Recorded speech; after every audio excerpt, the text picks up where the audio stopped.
2026 के लिए अगर आपकी दिक्कत अभी भी फिजिक्स बनी हुई है, जो कि बनी हुई होगी, और 80% जो बच्चे हैं नीट के, उनकी प्रॉब्लम ही फिजिक्स है, क्योंकि उन सारे बच्चों को बायोलॉजी भी आता है और कहीं ना कहीं केमिस्ट्री भी आता है। सबसे बड़ा जो बवासीर बना हुआ है वो एक्चुअली फिजिक्स ही है।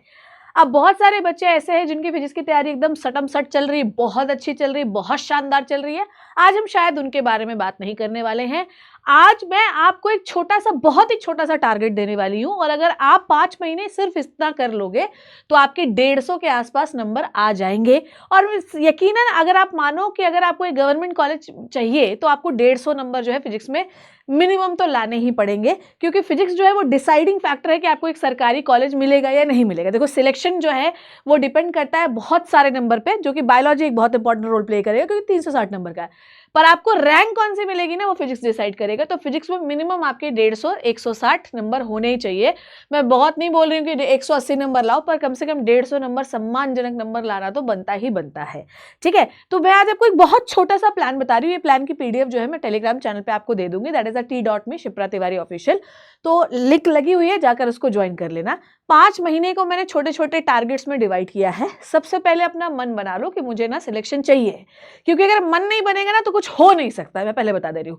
तो अगर आपको ऐसा लगता है कि मैं अगले 5 महीने में 150 नहीं स्कोर कर सकता हूँ, तो बहुत गलत हो तुम, है ना। मैं आपको 150 लाने की तकनीक भी बता देती हूँ, और 150 लाने के लिए कैसे पढ़ना है हर मंथ में और क्या पढ़ना है वो भी मैं आपको बता देती हूँ। मैंने जो गलती की वो बिल्कुल भी मत करना, और हर मंथ पे क्या पढ़ना है वो भी मैं आपको बताने वाली हूँ। तो चलो बिना किसी देरी के शुरू करते हैं। तो इस पूरी कहानी को मैंने 5 महीने में डिवाइड किया है, जिसमें से आपको पहले मंथ की शुरू करती हूँ। पहले मंथ ना आप मैकेनिक्स का पार्ट 1 कंप्लीट कर लिए, जिसके अंदर आएगा काइनेमेटिक्स, वर्क, पावर, एनर्जी और सर्कुलर मोशन। मुझे ये तीनों चैप्टर अच्छे लगते हैं। आई डोंट नो कि आपको कैसे लगते हैं, कमेंट सेक्शन में मुझे जरूर बताना कि कैसे लगते हैं। तो पहला जो मंथ है, जो कि दिसंबर का मंथ है ना, first month is what, that is a दिसंबर का मंथ। ठीक है, आप 1 तारीख को ये वीडियो देख रहे हैं, 1 दिसंबर को। तो आपको मैकेनिक्स का part 1 that is a kinematics WPE, और आपको सर्कुलर मोशन कंप्लीट करना है बस। ठीक है, एक्चुअली बस नहीं है, ये एक बहुत बड़ा पोर्शन है।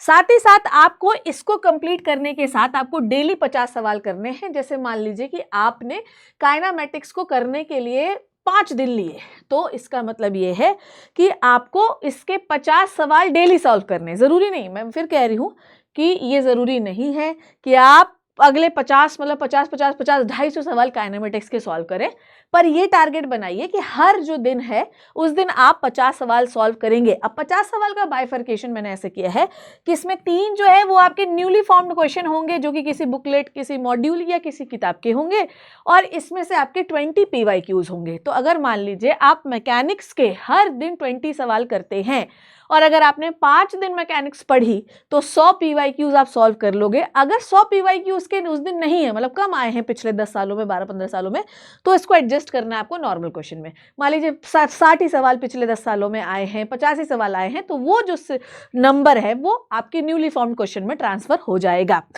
आपको दिसंबर में एटलीस्ट एक टेस्ट देना है फिजिक्स का। अब आप या तो फुल लेंथ तब तो अभी नहीं दे पाओगे, तो आप पार्ट वाइज दो। पार्ट में जो भी चैप्टर आप पढ़ रहे हो, मेक श्योर कि वो चैप्टर उस टेस्ट में आए।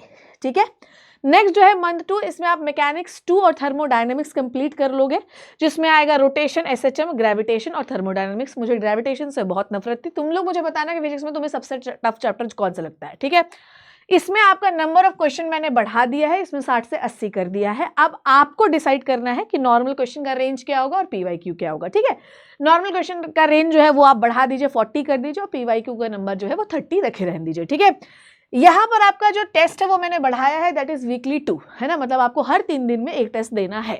उसके बाद आते हैं मंथ 3, जिसमें आपको इलेक्ट्रोस्टैट्स, करंट, इलेक्ट्रिसिटी और मैग्नेटिज्म करना है। तीनों भारी चैप्टर हैं बच्चों, मैं पहले ही बता दे रही हूँ। इलेक्ट्रोस्टैट्स तो बहुत ही बड़ा है। ठीक है, अब यहां पर एक और जिम्मेदारी आपकी बढ़ जाती है कि आपको 70-80 सवाल तो डेली करने ही करने हैं। ठीक है, मैं फिर से बोल रही हूँ, it's all about your capacity. जरूरी नहीं है कि हर बच्चा 70-80 कर पाए। बहुत सारे बच्चे स्टार्टिंग में यहाँ पे 50 की जगह 25 कर पाएंगे, कोई बात नहीं, पर अगले महीने वो 50 हो जाने चाहिए। ठीक है, अगले महीने वो 60 हो जाने चाहिए। अगर मान लीजिए पहले मंथ दिसंबर में आप सिर्फ 10 सवाल कर पाते थे 3 घंटे के अंदर, तो अगले महीने वो 20 हो जाने चाहिए। तो यहाँ पर मैंने एक स्टैंडर्ड रेंज लिखी है, पर जरूरी नहीं कि हर बच्चा वो कर पाए, तो आपको अपना नंबर हर मंथ के हिसाब से बढ़ाना है। मैंने यहाँ पे नंबर में कोई चेंज नहीं किया, आपको 70 से 80 सवाल जो है करने ही करने हैं तीसरे महीने में, जो कि आप करना भी चाहिए। ठीक है, नेक्स्ट इज जनवरी फरवरी की मैं बात कर रही हूँ। अब आपको हर ऑल्टरनेट डे जो है एक टेस्ट देना पड़ेगा। अब यहाँ पर आप फुल लेंथ भी दे सकते हो, क्योंकि यहाँ तक ऑलमोस्ट आपका सिलेबस कंप्लीट हो गया रहेगा, तो फुल लेंथ भी यहाँ पे देना शुरू कर सकते हो। साथ साथ पार्ट वाइज तो आपको ये जो चैप्टर हैं इनको ये वाला पार्ट टेस्ट तो देना ही पड़ेगा।